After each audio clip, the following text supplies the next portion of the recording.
This PowerPoint was developed by Michelle Stanton, the former Kenton County Horticulture Agent, and it's presented by me, Dennis Morgeson, Agent for Horticulture in Washington County.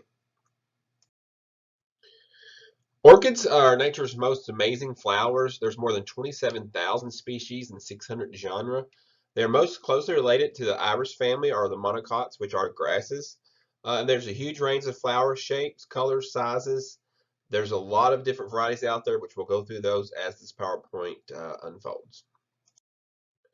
Believe it or not, there are orchids native to Kentucky as well. They're found in many climates. There are 40 plus Kentucky species. They are the most pampered cultivated plants on the planet. Here's a few of our natives down here in this PowerPoint. We have the fringeless purple orchid. We have the large whorled pogonia. And we have the lady slipper, which is very popular in the woodland settings. Orchids are named by Greek philosopher and naturalist Theophrastus in 370 to 285 BC because many species have paired underground tubers, removing the male anatomy. Greek thus held the mistaken belief that orchids were aphrodisiacs and eating their tubers might provoke Venus and thus beget male children. Most orchids are perennial herbaceous plants with simple grass-like leaves. Many are epiphytes. This just means that they grow in a soulless condition, mostly growing in trees and tree bark and the organic matter that builds up there. Some are terrestrial, which means the roots are growing in the soil like a regular plant as we would think of. And then some are saprophytes, which are actually leafless plants. First, we're going to talk about the epiphytic orchids. These orchids anchor themselves in moss and soft bark, leaves, organic debris that builds up on tree branches, usually on trees anyway. In humid climates, they do not like dry climates because they are not actually anchored in soil like other plants. The terrestrial orchids, roots actually grow in the soil. This is the Chinese ground orchid in this picture here, Blatelia striata, will grow outdoors here. So if you like this orchid, you can always order these and grow them in our climate. We do have a native terrestrial orchid. This is the Kentucky Lady Slipper orchid. It is easily to grow. You can grow it at home. One little note here, if you find this in the wild, do not try to dig it. It does not transplant well. You'll just kill those wild varieties then. Also, if you do, you can order these from different nurseries. You can do a Google search to find these. But if you find a nice plant for less than 50 bucks, more than likely it was wild dug or taken from the wild. So if you do find that, avoid that nursery and try to find one that's a little more expensive where they actually grew their own plants. We do not want to deplete our wild orchids out there. Then we're on to saprophytic orchids.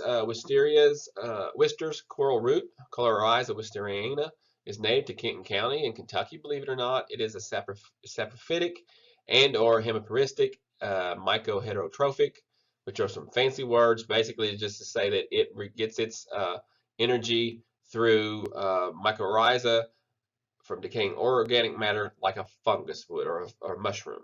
That is how it gets its energy. It does not photosynthesize. Some early orchid collecting. Most cultivated orchids are native to humid tropical forests in Asia and the Americas. The early European settlers or collectors found orchids ill-adapted to temperate climates, so they most died, which, taking something from a climate that it's used to and bringing it to a climate like in Europe, you can see that it would probably not do well. In 1821, the first orchids grown commercially in Hackney, London, England. And then in 1852, the first hybrids were in cultivation in England. And then by 1913, orchids were grown for cut flowers in Singapore. Orchids do produce seed. Many orchids are self-sterile. The seeds germinate very slowly when they do produce seed, though. So when they're self-sterile, it means they have to be cross-pollinated by another variety or another plant of its same species. Seedlings in the wild get nutrients from their companion soil-borne fungus. And then seeds grown in nursery beds require a long time to germinate, and any disturbance to soil or physical environment can destroy the whole population. So these are very hard to get started from seeds. That's why with the new hybrids and things that's been crossed, that these are some very specific requirements these need from seed. And as homeowners, most of us are never going to get a chance at growing any of these from seed. A little orchid biology. Orchids are evergreen or deciduous perennials. They most have thick strap-like leaves, which most of you are familiar with those. The leaves are alternately arranged on the stem, and some of the orchids grow more upright, some more sideways. Propagated by seed is difficult, which you just mentioned.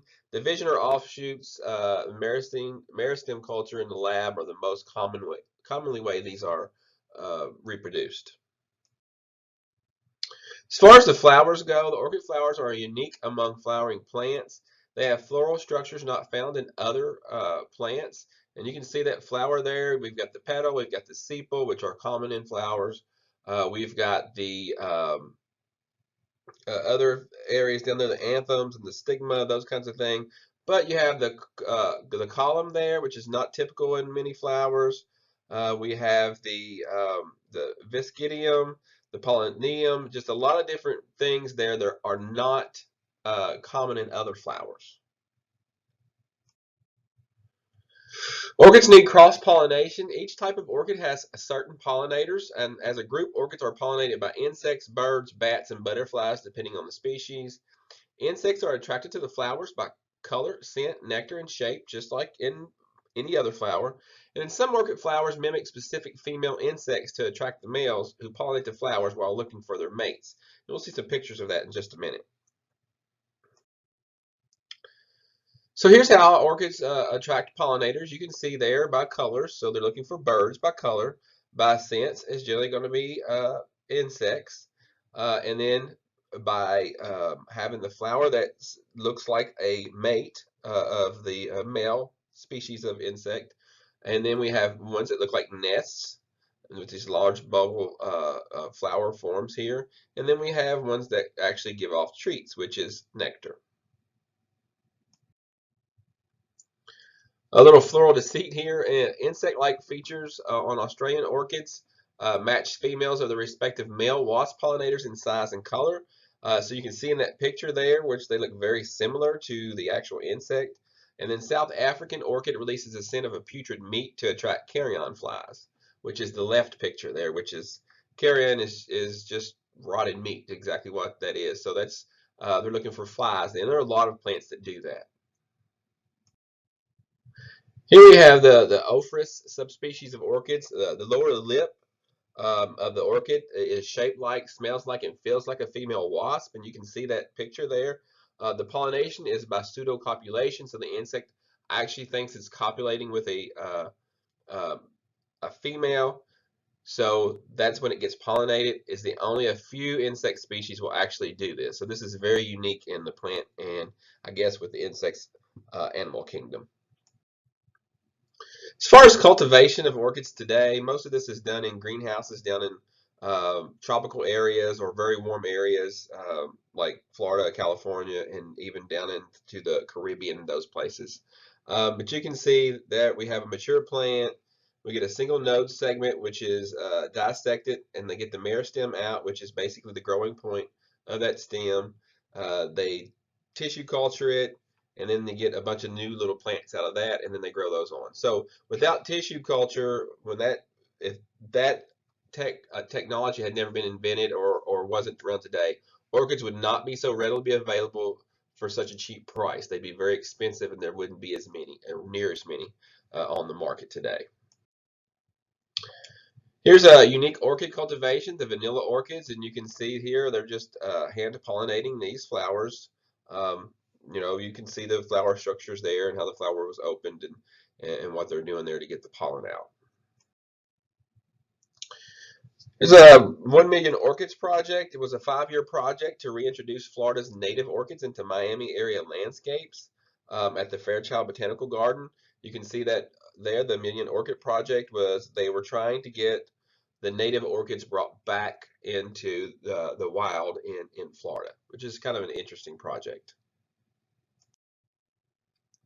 As far as growing orchids at home, you just need to mimic their natural environment. That sounds easier than it actually is, but depending on the actual variety, our homes are well suited to being what they're used to and what they would like, depending on variety. We'll talk about that in just a minute. So for growing them at home, we have to think about light, we have to think about temperature, water, humidity, air circulation, containers, growing media, fertilizer, and repotting. That sounds like a lot of things to have to think about, but we think about that with all other plants.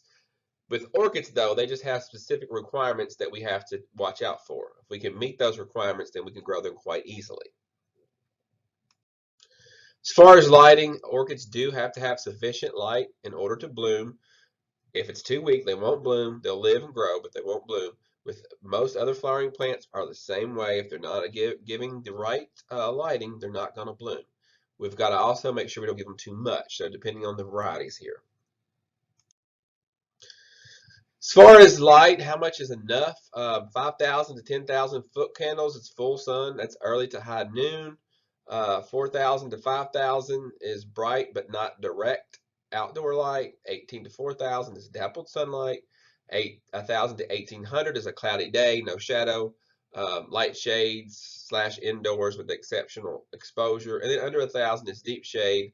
That would be what would be inside a good window light, and then we have 30 to 40 foot candles, which is inside an office. So that's just giving you an idea of whenever a plant needs so many foot candles of light, what that actually means.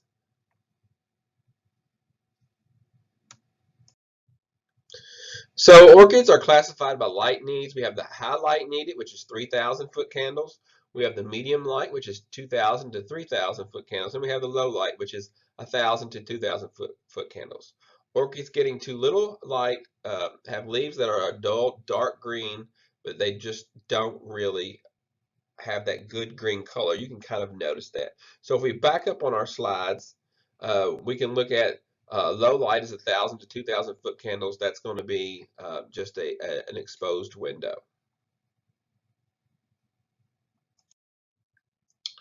So lighting at home, full-time under light, you can grow these quite easily under a fluorescent light, a fluorescent shop light, which is a one cool and one white bulb, or grow lights. I much prefer the grow lights because you get both spectrums of light quite easily. You do get that with the cool and the white bulb together, but if you just get the grow lights, you don't have to worry about the spectrums met. It's just a lot easier, and price-wise, buying grow lights compared to the other bulbs is not a huge difference. So it's just go ahead and get the grow lights and use those. The fluorescent grow lights are quite fine. We have LED grow lights now that give off a lot of light, take very little energy to run, and you get both wavelengths of light. As far as temperature, they are classed by winter night temperature needs as well. We have the warm group would be nights no lower than 60 degrees Fahrenheit. We have the intermediate group, which are nights down to 50 to 55, and then we have the cool group, which is nights of 45 to 50. Then we also have the cold hardy that they can actually be placed outside. We talked about a variety earlier, plus our natives. And then we have daytime temps with the ones that like temperatures in the 70s or the 80s. Also, you want to think about you want to provide night temps that's 10 degrees Fahrenheit lower than the day. That's pretty much across the board for all the orchids. This is one reason why a window can work well for us in a house. Most of the time, we may not have a 10-degree swing from the window to the middle of the room, but we're going to have a little bit of a swing, especially if it's cool or a winter day outside, or night. So that's why that they can work quite well indoors, especially certain varieties, which we'll talk about in just a bit. So the number one way to kill indoor plants, and an orchid is no different, is to overwater it. That's what most people do. You want to let the growing medium dry out between watering. You do want to check frequently. The pot becomes lighter. That is if you're using clay. I like to use clay for orchids because the clay will tell you whenever it's dried out, because the pot will get a lighter color because the pot actually absorbs water too. You can estimate once or twice a week. Around most indoor locations, I have found once a week works quite well, especially for this type of orchid here, which is the Phalaenopsis. And then the point of a sharpened pencil, if you want to really check on your watering, you can stick the wood end of the pencil down into the medium.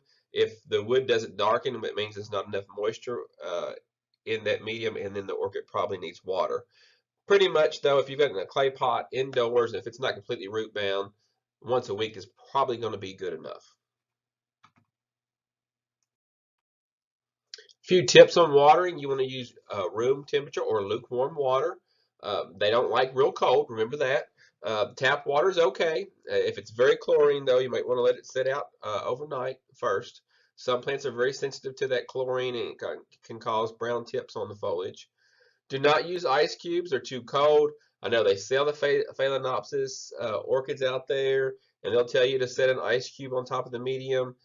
That's going to give them water, but it's too cold. They don't like it. I don't know why that ever started out there, but those plants do not like that cold water. So if you do buy those and they tell you just to put an ice cube or two on the medium once a week or whatever, avoid the ice cube and just give it some lukewarm water or room temperature water. Do not use water that's been softened with salts. The salts can build up and it's not healthy for the plants. You want to place the orchids in the sink and pour water on the medium for 15 seconds or so until the water drains out the bottom of the container. If you're using an orchid pot, you'll know there's got slits in the sides of the pot and the water just drains right out, and most of what they're growing in is bark anyway, and that's going to just saturate that bark and let all the excess drain off. You do want to water the medium, not the flowers or the leaves, if at all possible. The more times you get the leaves really wet, the more chance you have to get some diseases and some foliage issues. So just think about that. Now, it's not going to hurt to get the leaves wet periodically, but you don't want to do that every time you water. Humidity. Orchids do love humidity. They grow in an area, most of these, where it is very humid, and they actually can absorb some of that humidity through their leaves and their roots. You do want to place the plants on pebbles or gravel trays, as you can see in the picture here, and add a little water to that tray, but not high enough to reach the orchids, obviously. All you're going to do is have that water is going to evaporate away around those plants and give them more humidity. You do want to keep these away from heaters, vents, and fans because it'll dry them out a lot quicker and it reduces humidity.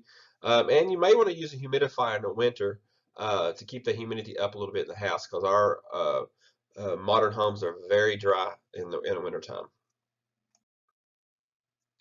Some humidity trays. These are very easily, basically it's nothing but just a flat tray. It can be made out of rubber or plastic. You can buy these. You can use whatever. You can use the metal trays that you can, chafing dishes, whatever you want. All you do is put some pebbles in there, put some water in it, and set your plants on top. Some trays are actually advertised if you want to buy those bonsai trays there, as you can see on the right side. That's totally up to you. I would not go out of my way to spend a lot of money on a fancy tray whenever I can just use whatever I've got around the house to add humidity.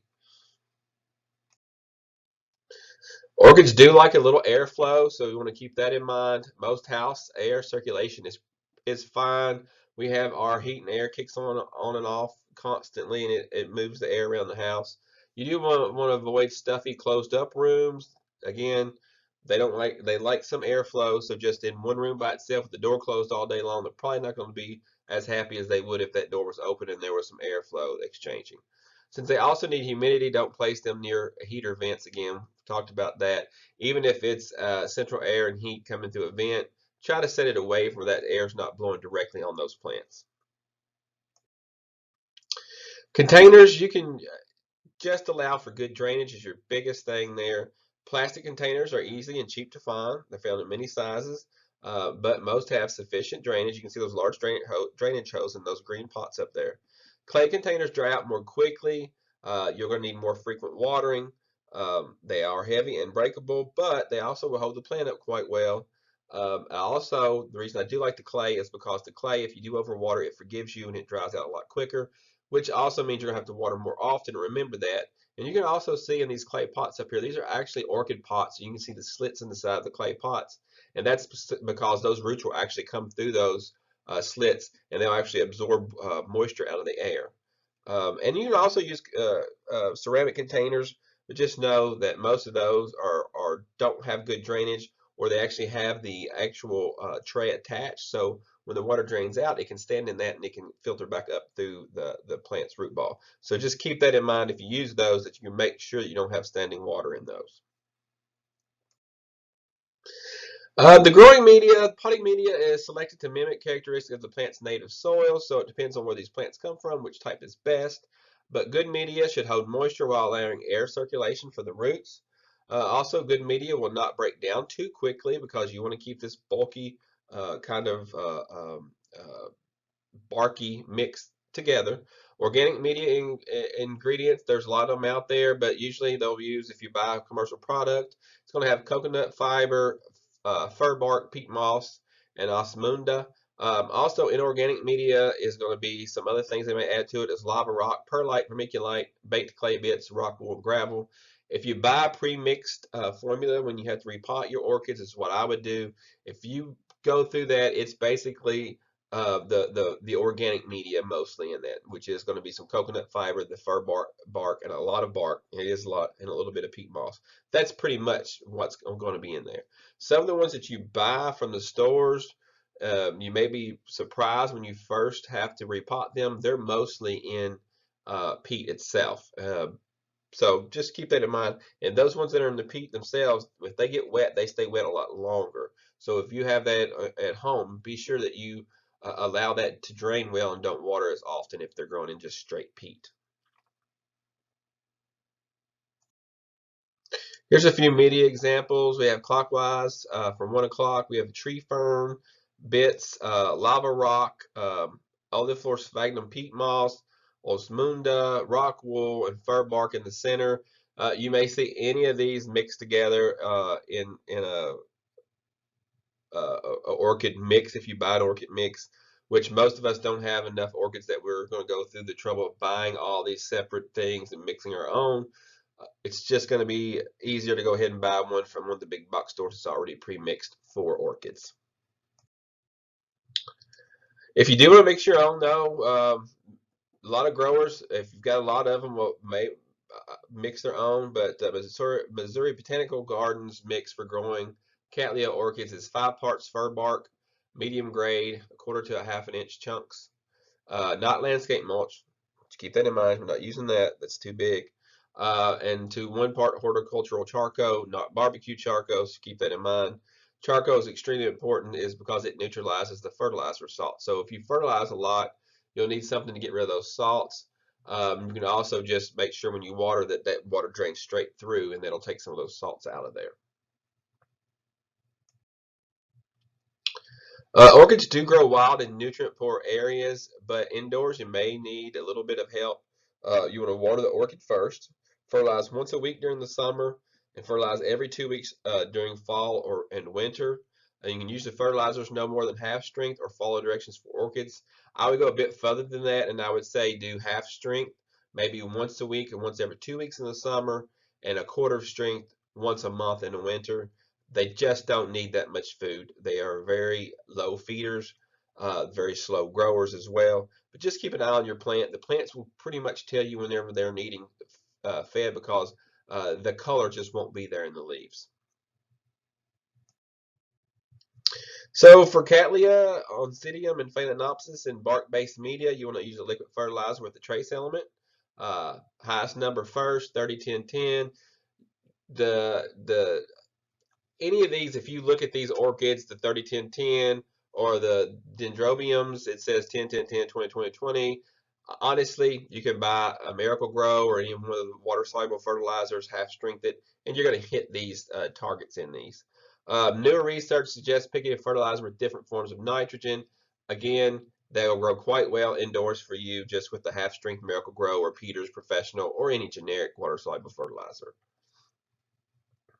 And then again, if you're in doubt, you can always buy a general purpose orchid fertilizer, and you'll use it as the strength it tells you, but it's going to be a lot cheaper and easier in the long run to use the half strength over the counter, easy to find water soluble fertilizers. As far as labels for fertilizer goes, this is a nitrogen, phosphorus, potassium, 2014-13. So it's 20% nitrogen, 14% phosphorus, and 13% potassium. Different forms of nitrogen may be good. Instead of doing all the same forms all the time, different forms can help. Maybe an organic fertilizer every once in a while give a little extra boost as well. And then one thing, trace minerals are important. So you can see there, it does have trace minerals. Any of the readily available water-soluble fertilizers also has those trace elements in there. As far as repotting, orchids growing in solus mixes must be repotted in order to A couple of reasons: increase your soil nutrient holding capacity, replace decomposed media or media that is no longer porous, because you don't want to keep them pot bound and wet, and you want to divide the plant or get rid of old non-flowering stems. So, and sometimes it just, those roots come out and they just need another larger pot to get those into. You do want to wait until after bloom to repot or divide, and again, you want to use sterile tools each time in new potting soil or potting mix. So two growth habits we have in Sympodial and Monopodial. Sympodial orchids grow more or less sideways and have pseudobulbs, as you can see there in that first picture. Pseudobulbs basically is just a swollen stem there. And then we have the Sympodial orchid, which grows more upright. We're much more common store sold orchids are the more Sympodial or upright types. And then we also have the monopodial habitat, easy for me to say. It just means 1 foot. Monopodial orchids grow upwards and have aerial roots or offshoots or kiki. And you can see those little offshoots on those aerial roots on there. And it's not uncommon for these to be in a tiny little pot, and we have those roots hanging everywhere. That's just the way they grow. They do actually absorb some moisture with those roots, those hanging out in the open air. So as far as repotting Sympodials, I have a video here that's attached. This is from the Missouri Botanical Garden. You can go feel welcome to go ahead and hit that whenever you've got time to watch that. You can see this overcrowded Cattleya in this picture, and they're going to show you how to divide that in that video. And as far as repotting monopodials, or this is the Phalaenopsis and others, there's a how-to here. And this is actually a video that I did back in the winter, and you can hit that on our Washington County Horticulture YouTube page and watch that again if you would like. And this Phalaenopsis is probably the most common type of orchid that's sold in nurseries and things around here for house plants for us. And it's what I have in my office here. And anyway, watch the video and you can see how to repot those as well. So as far as orchids for you, and I know the name of this in the Wheelbarrow series was Easy Orchids. Well, here we are. These are the easy orchids. We have the Cattleya, the Dendrobium, the Oncidium, and then the Phalaenopsis. These are the 4 groups of orchids that are among the easiest for beginners to grow, and probably out of all of these are probably the ones that you're going to see most likely sold as houseplants in nurseries and stores with garden centers. First, we have the Cattleya, and you can see the beautiful blooms on these. They do love an east-facing windowsill, so you kind of think of these growing in an area like an African violet would grow in, with temperatures 70 to 85 degrees during the day and temperatures of 55 to 60 during the night. These are epiphytic, remember that. The epiphytic just kind of hang out on the tree bark and don't really do much to the plant. They're just using the plant as support to grow on. They grow in fir bark type media, which is what we can buy over the counter, pretty easy. Dry thoroughly in between waterings, which a lot of these like to dry in between, and you get a good water and dry between. This is a Sympodial, which means it has lots of aerial roots. And this actually can grow on a slab. If you want to grow it on a slab, you can do that as well. Then we have the Dendrobiums. These are also epiphytic. These also like bright light. Also, day temperature a little bit warmer at 75 to 86 degrees Fahrenheit, and night temperature is also a little warmer at 65 degrees. You do want to fertilize this one weekly during periods of active growth with 1/4 to 1/2 strength because it just needs a little more fertilizer because it grows a little bit faster.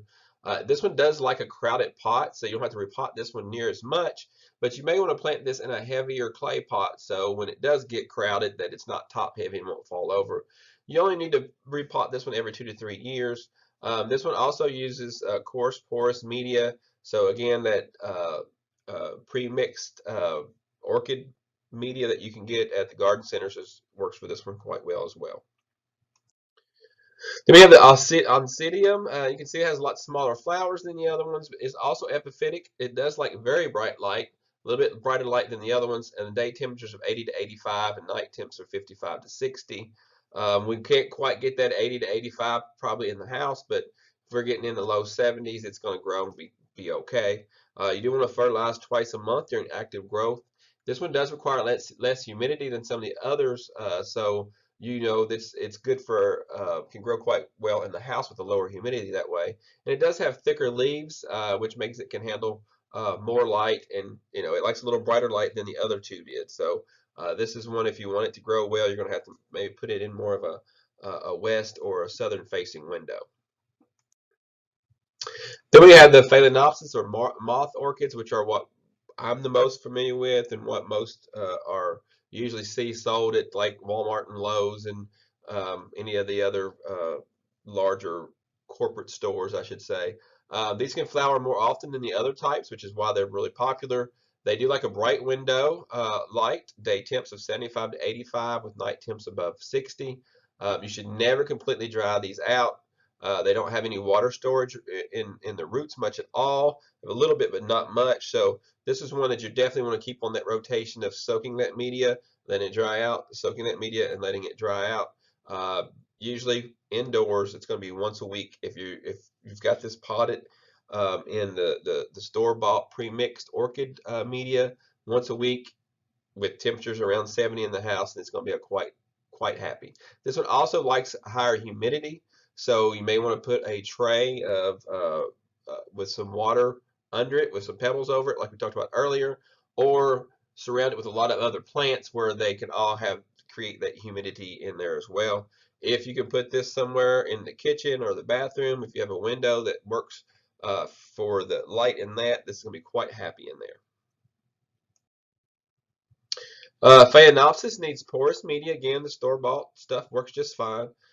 Good media for Phalaenopsis include at least some medium fir bark, which is mostly what's in the store-bought stuff.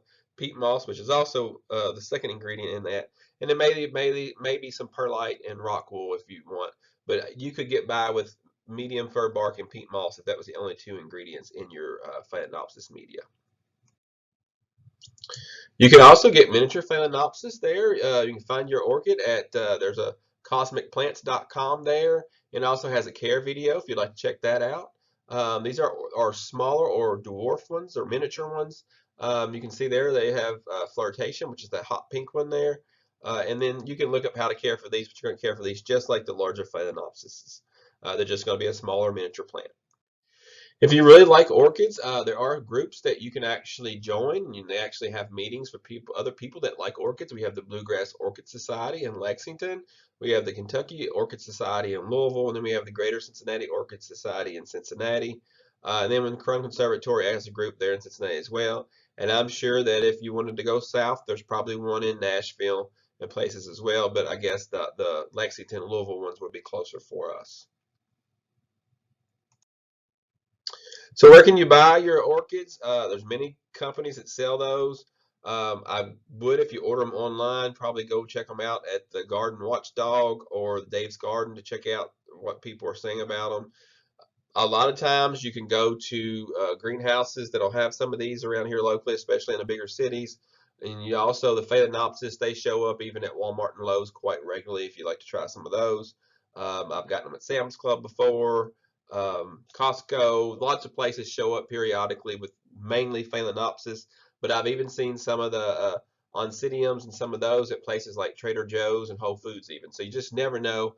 I guess those two grocery store chains come from out west, where California, where it's probably more easily to source those, and they get shipped nationwide that way. But if you do order them online, if you want some of the more odd ones, just check out the Garden Watchdog or Dave's Garden to make sure that they are reputable dealers and people are getting what they're actually paying for. So if you have any questions, you can call me at the extension office at 859-336-7741. You can always send me a Facebook message on our Washington County Facebook page, Washington County Extension Facebook page. This video will be uploaded. You're probably watching it, I guess, on Facebook. Shouldn't say that. It'll also be uploaded to the YouTube, and that video where I link there to show you how to repot your Phalaenopsis types of orchids is also where the other videos that I've uploaded will be. If you have any questions, again, you can always contact me at the office. You can send me an email as well. It's dennis.morgeson@uky.edu. Facebook, wherever, see me on the street. I'll answer your questions as best I can.